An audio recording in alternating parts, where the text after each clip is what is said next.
అందరి జీవితాల్లాగే కాదు కాదు ఓ మధ్యతరగతి జీవిలాగా అందులో పవిత్ర భారతమాత ఒడిలో అందున అన్నపూర్ణ అని పిలువబడే ఆంధ్రదేశంలో నేను ఓ బడుగు జీవిని.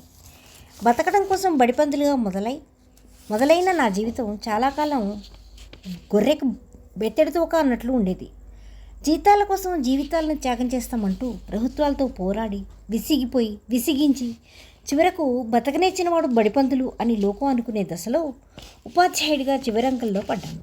వృత్తి ధర్మం చేపట్టిన నాటి నుండి నేటిదాకా ఉన్న ఊర్లోనే ఉద్యోగం వెలకపడుతున్న నాకు ప్రభుత్వం వారి వింత చర్యల్లో భాగంగా స్థానికంగా ఉన్నవారు అక్కడే పని చేయకూడదని, అలా చేస్తే రాజకీయ ప్రభావం ఉంటుందని వారు వేరే చోటికి బదిలీ చేశారు. ఈ చివరి దశలో మకాం మార్చడం ఎందుకు అని రోజు పోయి వస్తుండేవాడిని. ఈ నిరంతర ప్రయాణంలో తెలియకుండానే నాకు చిన్న నేస్తం ఏర్పడింది.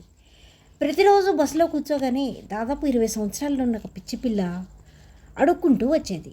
ఆమె మీద కలిగే జాలి వల్ల ఎంతో కొంత చిల్లర ఇవ్వకుండా ఉండలేకపోయేవాడిని.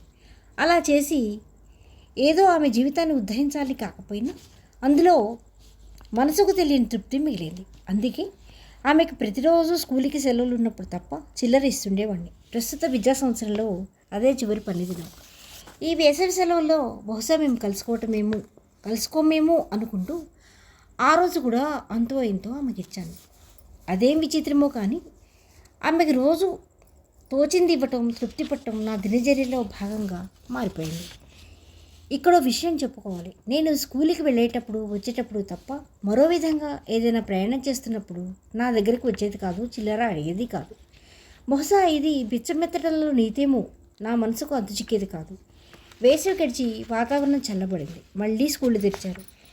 నా దినచర్య మొదలైంది. ఈ సంవత్సరం 1 నెల చేస్తే నేను రిటైర్ అవుతాను. ఆ తర్వాత బహుశా ఆమె నాకు కలవకపోవచ్చు. పాపం పిచ్చిది అని జాలి కలిగింది. కొంత బాధ కూడా వేసింది. అయినా తప్పేదేముంది? ఆమెకు చిల్లర ఇవ్వడం కోసం నా రిటైర్మెంట్ ఆగదు. అలానే ఆమె కోసం అదే సమయానికి ఆ బస్సులో ప్రయాణము చేయలేను అనుకుంటూ బయలుదేరా.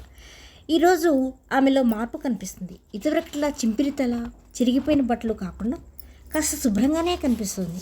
అన్నీ అమరితే చూపరి కాగలదేమో. ఇలాంటి బట్టలు మాణిక్యాలు ఎన్నో అనుకున్నాను. రోజులు గడుస్తున్నాయి. నా ఉద్యోగానికి ఇదే చివరి వారం. వచ్చే శనివారం నా ఉద్యోగానికి చివరి రోజు. ఈరోజు ఆమె కనిపించలేదు. బస్టాండ్ అంతా చూసా, ఎక్కడా జాడలేదు. అదేమన్నా జిల్లా కేంద్రమా, రాజధానా? రద్దీగా ఉండటానికి ఒకే ఒక పోర్టరు. అక్కడికి రోజు మొత్తం మీద ఒక 5-6 బస్సు బయలుదేరింది. మరుసటి రోజు నా కళ్ళు ఆమె కోసం వెతుకుతున్నాయి. 3 రోజుల నుండి ఆమె జాడలేదు. ఈరోజే చివరి రోజు నా రిటైర్మెంట్కి. ఒక పక్క ఈ విషయం నాకు మనశ్శాంతి లేకుండా చేస్తుంది. అందులో ఆమె కనిపించలేదనే దిగులు నాకు తోచనీయకుండా ఉంది. ఆమె ఏమైంది, ఎక్కడుంది? మనసంతా ఒకటే ఆలోచనలు. అయినా ఇదేంటి? ఆమె ఎవరో నాకు తెలియదు, ఎక్కడి నుండి వచ్చిందో తెలియదు. ఏదో నాకు కావాల్సిన మనిషి అన్నట్లు బాధపడటం నాకే నవ్వు తెప్పిస్తుంది. ఈ విషయం ఎవరికైనా చెప్తే నా గురించి ఏమనుకుంటారో. తనే పిచ్చివాళ్ళ కనిపిస్తాడేమో ఈ పిచ్చి లోకానికి. సాటి మనిషి మీద జాలి చూపించడం పిచ్చా? మాస్టరు ఈరోజు స్కూల్కి వెళ్ళరా అని కండక్టర్ పిలుపుకి ఆలోచనల నుండి ఈ లోకంలోకి వచ్చా. స్కూల్ పూర్తయింది. తిరుగు ప్రయాణం. బస్సులో కూర్చోగానే ఆ పిల్లే గుర్తుకొస్తుంది. మళ్ళీ ఆలోచనలు. గమ్యస్థానం చేరిన బస్సు ఇక కదలలేను, ఓపిక లేదు అన్నట్లు ఒక్క కుదుపుతో ఆగిపోయింది. నా ఉద్యోగవృత్తిలాగానే బస్సు దిగి ఆలోచిస్తూ నడుస్తున్న నాకు, ఏమే నీ పేరైనా కృష్ణవేణి అంటూ ఓ పెద్దావిడ కుశల ప్రశ్న. దానికి సమాధానం నవ్వే. కృష్ణానదిలా గలగలా నవ్వుతూ వెడుతుంది ఓ అమ్మాయి. వెనక్కి తిరిగి చూసిన నాకు ఆమె కనిపించింది. అవును, ఆ పిచ్చి పిల్లి. ఆనందం, ఆలోచన మనసులో మరో వసంతల్లా మెరిసింది. పాపం పిచ్చిపిల్ల అంటూ జాలిపడుతుంది ఆ పెద్దవిడ. అంతలో పోర్టర్ ఆమెతో, పిచ్చిపిల్ల కాబట్టే గుడ్డోడి ఆటలు సాగుతున్నాయి అంటున్నాడు. ఎవరా గుడ్డోడు? ఈ పిల్లకి వీడికి ఏంటి సంబంధం? ఈమె పిచ్చిదైనంత మాత్రాన ఆడాటలు సాగాలి అన్న ప్రశ్నకు జవాబు అన్నట్లు పోర్టర్ ఇంకా చెప్తున్నాడు. ఆ పిచ్చిదానికి ఏం మాయ మాటలు చెప్పాడో కానీ ఆమె అడుక్కున్న డబ్బులన్నీ వాడికి ఇచ్చేలా చేశాడు.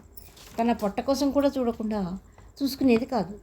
చివరికి పిచ్చిది అని కూడా చూడకుండా ఆమె జీవితాన్ని నాశనం చేశాడు అంటూ ఇంకా ఏదో చెప్పబోతున్నాడు. కానీ నాకు ఇంకేం వినపట్టలేదు. నీతిలో అవినీతి, అడుక్కున్న దాన్ని మోసం, న్యాయంలో అన్యాయం నాటుకుపోయాయి. ఇలా మోసం చేసే వారెందరో, మోసపోయేవారెందరో నా కళ్ళెదుట అంతా శూన్యంలా ఉంది. నా జీవితంలో నా రిటైర్మెంట్ కూడా ఓ చేదనుభవాన్ని మిగిల్చి వెళ్ళిపోయింది. పిచ్చిదాని జీవితంలో విషాదం, నా జీవితంలో విచారం. జీవితం మనమో ఏంటో తెలియని నా మనసులో విచారం.